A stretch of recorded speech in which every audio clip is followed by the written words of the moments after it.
Good morning, good afternoon, and good evening, and welcome to Living Your Juiciest Life Ever, where we interview and have conversations with people from around the world that share their stories of self-loathing to self-love, or selfless to self-full, or living someone else's dream to stepping into what it is that they feel they've been created for. This is the podcast for you to be inspired to own your own voice and to amplify your light and to let it shine brightly. So today, I want to welcome an ever-growing friendship with my friend, Joanne Beeler.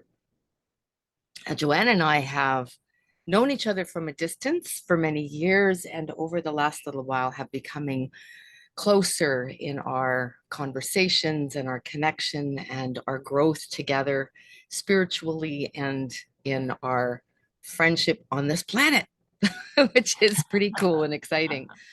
So, welcome, Joanne. Thank you. Thank you for having me. You are welcome. Really appreciate you taking the time out. Now, I want to tell you a little bit about Joanne. Joanne actually worked in corporate for a very long time. She chose that path for several reasons, and one of them was because she really needed to have something she felt was solid that she could bring to supporting her family, her beautiful young child, Alyssa. And she worked in that corporate world for a long time. And there was a sense of safety in that. Yes. And that, like so many people that have worked in the corporate world and felt safe, they have found out that it's not necessarily so. And so that journey abruptly ended. And we're not going to get into the huge details here. She might share the depth of that story. But as a result of that, a calling dream, a vision, a calling that she had on her life was brought forward and more to life. And so she has embraced that, and she has become an author. And she's now she's actually has one book that's already published, and she's got two more in the making. So the books are written and they're ready to be published. But after she left the corporate world, she intertwined this with her being a wife, a mom, an entrepreneur, and an author. And we already know that any one of those things, how consuming they can be in our lives. But she has a passion for children and innately sees between the smile and the frown. Joanne believes that children are amazingly resilient and their potential is limitless. Amen. So you can guess what direction we're going here. She is a children's ministry teacher, and she understands how the white noise of the world can be very distracting, especially for children, because they are so inundated and sensitive to the many forms of media from a young age. Joanne's passion is to help parents get their children rooted in the Word of God with a Right. focus on who they truly are and can be. Children who know their God-given potential grow up to be individuals that are strong in their identity and maintain outstanding personal strength because they recognize who rests at the foundation of this strength. Joanne believes it's best to begin this journey at a young age because it's so much easier than having to break lousy patterns and habits that, as all of you adults that are listening to this call That's right. can identify with. To find out more about Joanne, you'll find her at joannebeeler.com, and there will be information within the whole podcast writing as well as on social media when we do our posting for that. So, listeners, thank you so much for being here. And thank you again, Joanne, for being here. And we're Thank you. looking forward to this Yes. conversation. Yes. Sounds Life is a good. big story. It is. It is. We all have a story, that's for sure. And it's all unique. So thanks for this opportunity. You're welcome. So, we're going to dive right in. Okey And I dokey. want you to describe in the journey of where you've been and where you are now, Hmm. as I can see and as I know a little bit, is that you have spent time in your life, as we all have, in giving too much to others and Oh my neglecting Lord. ourselves in the process. So Yes. if you can Yes. share some of that story with the listeners today, that'd be awesome.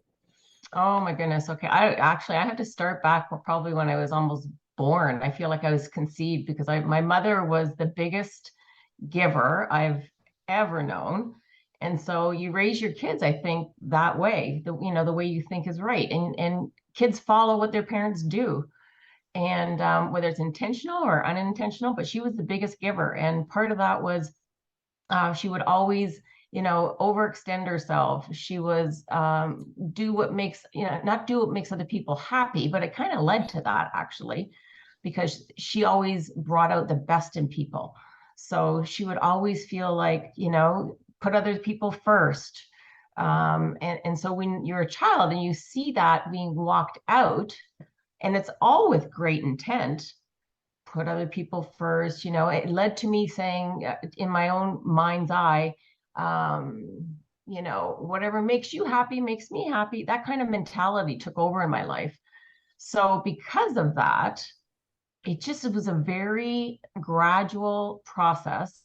You don't even know it's happening, but before you know it, you've lost yourself. Mm. So it led to, I did okay in school, everything was fine, but I didn't enjoy high school. So my goal was just to get out of high school as fast as I could. I went to summer school to get out of high school early because I just did not enjoy it. And I thought, okay, well, my goal is to, I wanted to be a mom. I wanted to get married and I wanted to do all of that. And so I got married young and we tried to have kids and it didn't work. So within all of that, then I was always taught with the, strongest work ethics, you've got to provide, you've got to work, you got to work hard, you got to be diligent. So I did all of that. And that's where the whole corporate world started. And then, of course, I went back to school at night to get my business diploma and so on. But the corporate world started almost like right out of the gate from high school.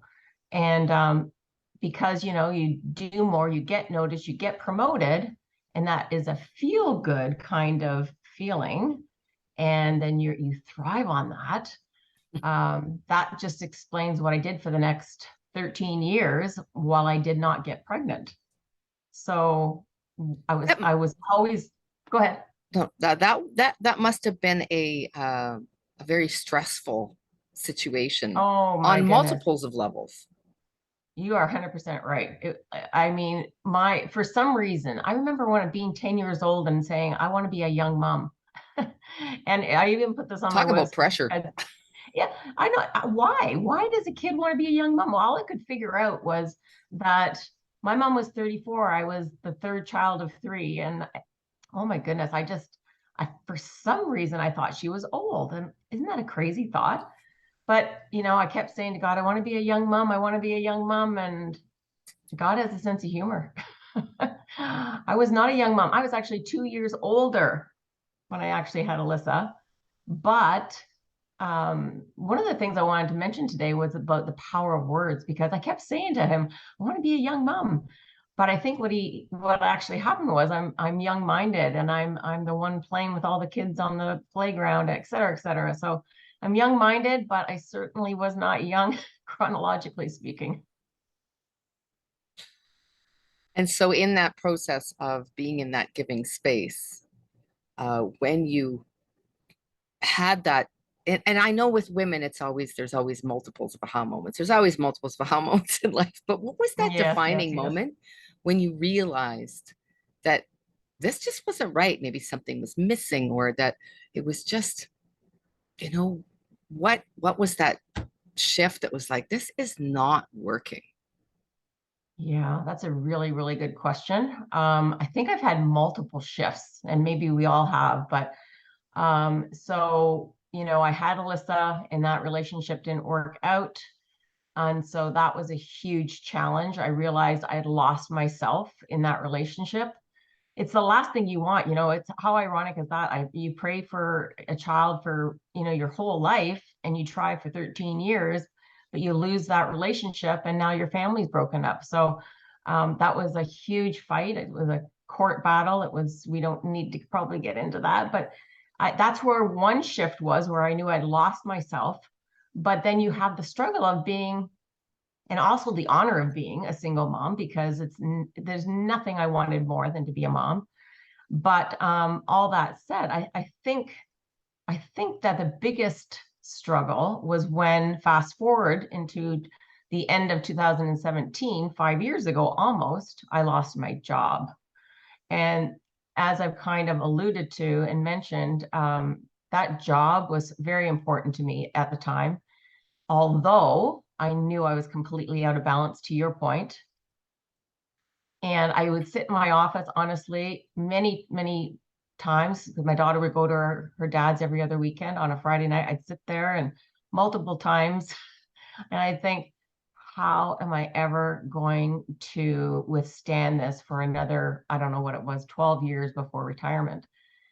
And honestly, it would bring you to tears, because, I was being paid well. I had great vacation. I had flexibility. I was totally stressed and overworked. And if I took off an hour, I worked 5 hours to get it, kind of thing. But at least I had flexibility, right? And I could go watch Alyssa play volleyball or whatever the case may be. But anyways, I would never have left that job because of those reasons. And so God, he knows that I was not a quitter. And I think I don't think, I know he took me out of it, and he made a way. And I ended up getting a package. And although I was completely shocked, it quickly became the best thing that could have ever happened to me. And then to your point, that led to the journey that I'm still in today, 5 years later, but I'm getting better, is trying to find that balance. And how I kind of envision or visualize this is that there's a balance to everything we do. And there's sort of a gutter on either side. Yes, it is a gutter on either side of whatever you do. It could be something that sounds really great. It could be giving, for example. But then there's a ditch on that when all you do is give, and all you do is expel energy and give away part of you. And you know what? You teach people how to treat you. You teach your children to do the same thing, which is what my mom did, but with very good intent. But oh my goodness, it's like you said, it's a journey. So I'm still on it. That's amazing. So when your job ended, um, I mean that must have been, I mean, first of all, a shock. And Shock. was there a part of you where you began to identify that your job created your identity? Oh yes, that's a really good point. Yes, So, so, my so oh speak to, if you can speak to the transition, because I think that this is huge, because very often people are in the space of perhaps working for corporate when they step out into working for themselves. That mhm. identity shift, I think, is super important because people can often feel very lost. That's really good. That's So really if you good. can just Yep. maybe, talk about the trend, like the, first of all, the loss of identity and then the finding of the identity would be great. And I'm just going to put as an umbrella, I'm still in that process, to tell you the honest truth. I think it's a journey, and I think the journey ends when we pass. But in reality, it was very difficult. And it wasn't so much because, like I said, I quickly knew that I was out of balance. And people at work would say, "You walk so fast," from silly little things like that. "You walk so fast. You're always on a mission. You're always doing." So, I mean, the writing was on the wall. So when I ended up losing the job, I was like, first of all, I had to go through a bit of a battle with them in terms of the package and so on. But once you get through that and you have all these different stages, it's almost like it's a grieving that you go through in a way, because when you're a single mom and you're the provider, and you work your way up, and it was very, to me, that I'm good at task oriented things. Give me a task, I'll figure out the process, and I'll work my way through it. Now when I have to actually, I'm stepping out into something else, I'm leaving something that I was comfortable with, and I was very challenged with it over the years as I grew in my role. So it was a good thing. It fed that hunger in me. And I was able to be a giver with my church and all that kind of stuff. But now what am I going to do? What am I going to do? Am I going to continue what I've always done and get back in the corporate world? Or am I going to do what God, I feel, called me to do back in 2006, which was write a children's book? So we're very quick to fall into old habits and try to fix things and try to do things and try to make ends meet and try to do what you've always done. But you know what happens when we do that? Do what we've always done. We get what we've always, we'll get what we've always gotten. And it worked for a very long time, but I feel like God took me out of that. And now I'm in that place where I'm trying to figure out, how do I make this work? What I feel like I've been called to, which is, I believe in vision boards. So on my vision board, I've got, now this sounds very kind of, I don't know, arrogant or something, but I've got to say it. So I want to be North America's #1 Christian children's author. So that's what I want to be. So I feel like I'm working towards that. And but the steps to take, they're not like the corporate world at all, because the corporate world was very familiar to me. I knew business, even if it was a business I didn't know, because I was in and out of multiple different kinds, I could still figure out that landscape.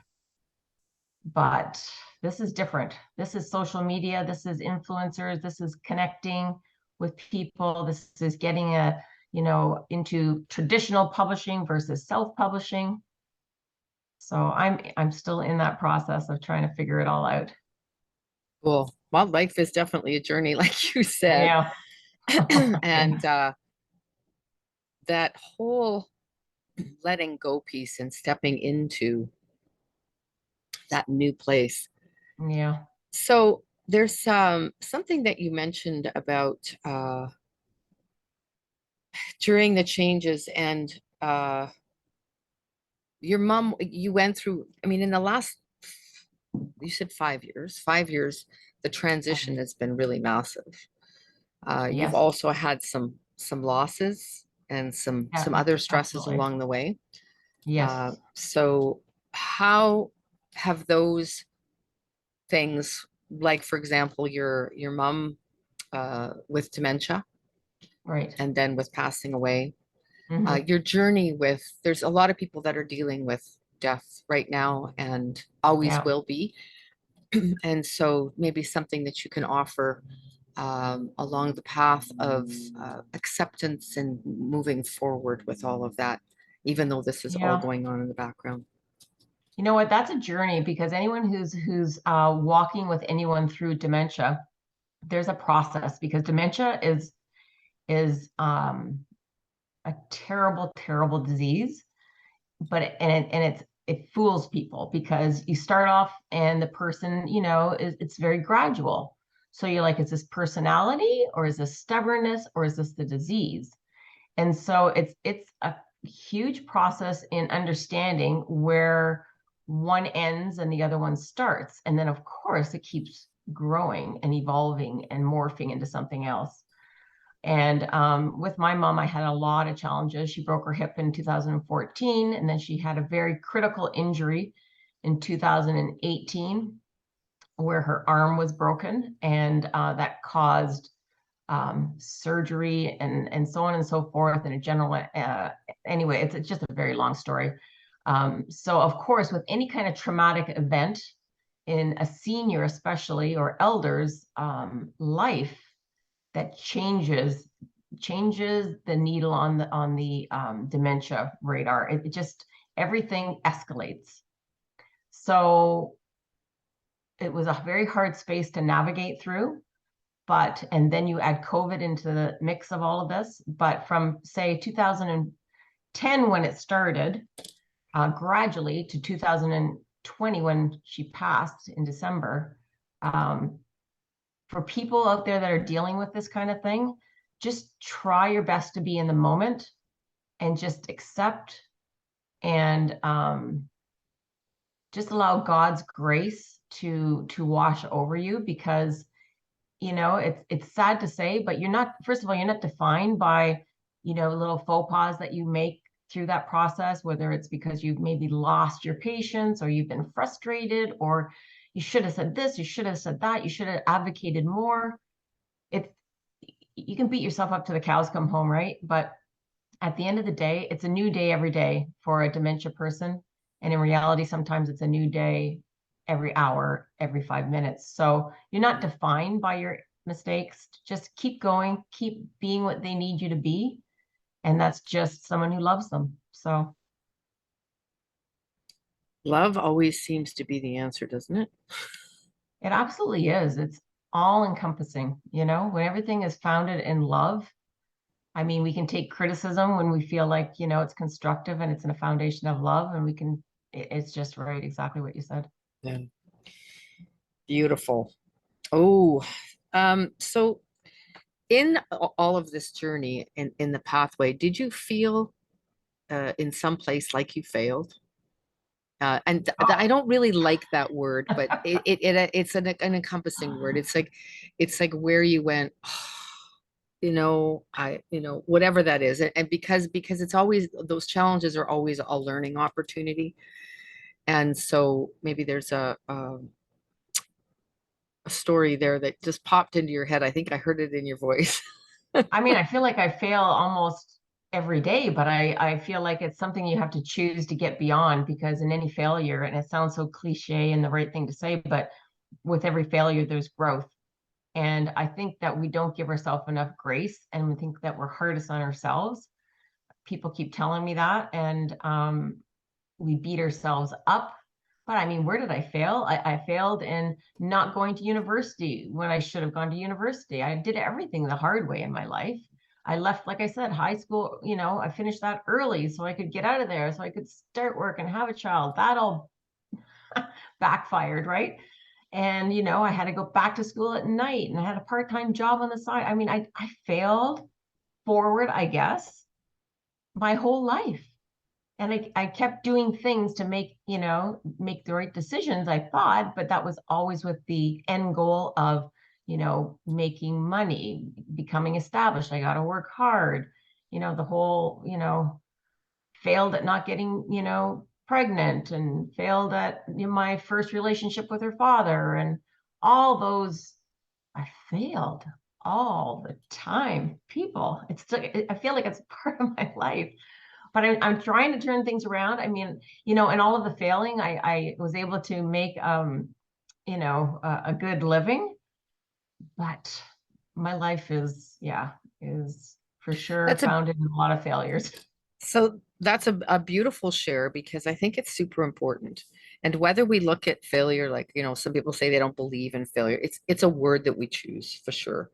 Yeah. But it's a beautiful share, and I'm going to recap that because very often we can get stopped by Mm-hmm. something. And what Absolutely. you did is whatever word you want to put to it, audience out there, whatever word you want to put to that, is that whole failing forward, that life is a journey of challenges, It sure is. and that people can often get stopped by something that shows up. Yeah. And if we can accept the fact that things happen and Mm-hmm. that, that's I made the best decision I could at that time. Right. And always to, okay, what can I learn from that so I don't Right. make that Right. error What in can I judgment, learn? Yes. or not letting them stop us, and know that it's just part of life. Yep. And if we're not failing, we're not stretching. Exactly. Yeah, that's true. That's true. But I love the word you used there, which was accept, right?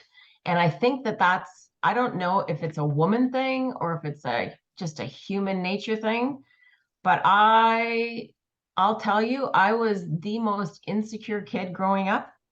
So I did not quickly learn to accept myself.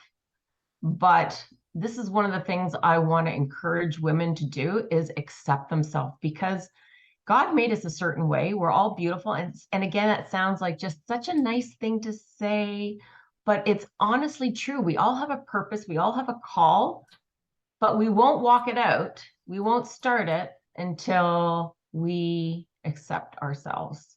and learn to love ourselves. And again, cliche, but I'm learning now in my, I'm not going to tell you how old, 50s, that this is so important to Acceptance. take a yes, getting, Beautiful. that Beautiful. momentum forward. Okay. So, what's on the next level of juicy for you? What is Oh my coming goodness. up in the next 1, 2, or 5 years? Whatever your vision board, whichever part of that you'd like to share, that would be awesome. Yeah, of course, of course. Well, I think I've already said it. So it's to continuing my journey on this publishing platform. I want to move on to traditional publishing. So that would include getting an agent, a literary agent, because you cannot get accepted by a traditional publisher without one. So I feel that that's what God wants me to do. And everything that's attached to that, I want to be an encourager to people. I want to just be able to share sort of my story, and not because I think it's all that great, but I think it's pretty common amongst a lot of people that we put limits on ourselves. The words that come out of our mouth are very limiting at times, and they can change the trajectory of your life. And I am that person who can attest to that. So I just want to be able to encourage people. I want to be able to sort of share my story. I want to continue with this series. It's a book series. The first one was kind of foundational, but it could be standalone at the same time. But the next two, I developed the two characters intentionally. They're ethnically diverse. So they're two best friends, Ethan and Abby, and I just want to continue their journey through writing more books and sharing that just with whoever will listen. That's amazing. Thank you so Yeah. much for that. Thank you. Thank you. So, in all of that, could you share one personal habit or daily routine that contributes to your growing success? Right. And I'm just going to preface this with, because I'm such a task oriented, some people say taskmaster. I just am drawn to my list of things to do. I've got to cross those things off. I've got to be able to feel like I've accomplished something. That's my innate way to kind of, I don't know, feel like I'm accomplishing and moving forward. But then I've realized over the last 5 years that that worked in the past and it still has to be there in the future. But honest to goodness, if I am not grounded in the morning with some sort of exercise or whatever it may be, or that works for you, but in my time with the Lord, everything is just off kilter. So those are the two things that I feel like are super important for my routine. So, your routine is to spend time with God. Yeah, up Mhm. early, spend time with him, exercise. Sometimes I do it vice versa. Gets my mind flowing. And yeah. So honestly, early rise is super important. Mhm. They didn't say early bird gets the worm for nothing, right? So That works for you. so corny, but it's true. Love Yeah. it. Awesome. Okay. So, on a general sort of quick recap, it's a wonderful story and encouragement. So many people do want to write, and you published your first book as a Hmm. self-publishing author. And I Yes. so I really want to congratulate you on that. Thank you. I know that it's a tough journey, and there are many people out there that want to publish their own books. They think that that's the way that they want to go, and then Hmm. perhaps they'll Absolutely. transition after. So I think this is just a really great encouragement. Do you want to write music? Do you want to write a book? Do you want to Right. write, is there something that is within you that you haven't stepped forward into? So this is a wonderful encouragement for those people to step into that Yes. place that Yes. is in the back of their mind or it's in their heart, and they haven't trusted enough to take it out and to begin Right. that journey. So let us encourage them right now to begin that journey. Oh, awesome. Yes, because honestly, my background is not writing. I was always good in English, and my foundation is children and loving them and a real passion for them and seniors actually. But I did not have a background in writing per se. So, to your point, just because you've never done it doesn't mean you're not called to do it. And I feel like getting outside of your comfort zone, and we all have that little thing inside our gut, in our spirit, that God is speaking to at all times. And it's a choice that we take every day. Are we going to listen to that little voice? Are we going to listen to that little prompting? It could be turn left, turn right. It could be something as small as that, or it could be, go over and talk to that person. Whatever the case may be, it takes you down a path that he's divinely created for you, and you can't figure it out in your mind. And me being so overly analytical, I'm always trying to figure out something in my mind, and it just doesn't work because it's not in line with God's plan. So yeah, just encouraging people to listen to that inner voice, because it's so important to do that, because he knows the big picture, we know the small picture, and what we've always done isn't what we always should be doing. So Love that. That's a beautiful I way hope to people wrap. step out, listen Thank to you. your inner voice. Thank you so much, Joanne. Thank you again Oh, for thanks, being here. Kate. Thank you, audience, for listening. Really, really want to thank you for being here. So everyone have a beautiful afternoon, evening, or morning. And remember this one very, very important thing. You are a miracle.